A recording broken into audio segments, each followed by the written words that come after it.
matrimonio, aunque su marido era el mismo demonio. Tenía al hombre un poco de mal genio y ella se quejaba de que nunca fue tierno. Desde hace ya más de 3 años recibe cartas de un extraño, cartas llenas de poesía que le han devuelto la alegría. ¿Quién la escribía versos? Dime quién era. ¿Quién la mandaba flores por primavera? ¿Quién cada 9 de noviembre, como siempre sin tarjeta, la mandaba un ramito de violetas?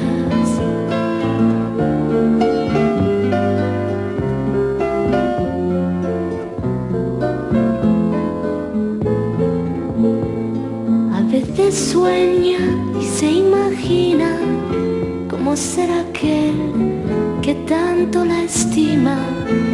Sería un hombre más bien de pelo cano, sonrisa abierta y ternura en las manos.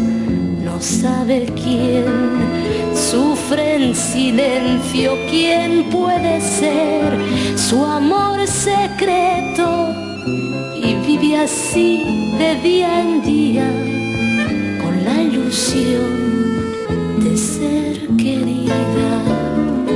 ¿Quién la escribía versos? Dime quién era. ¿Quién la mandaba flores por primavera? ¿Quién cada 9 de noviembre, como siempre sin tarjeta, la mandaba un ramito de violetas?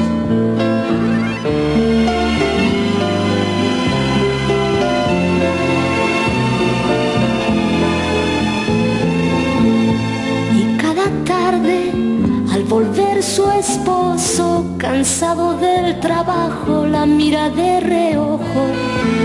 No dice nada porque lo sabe todo. Sabe que es feliz así de cualquier modo, porque él es quien la escribe versos, él su amante, su amor secreto.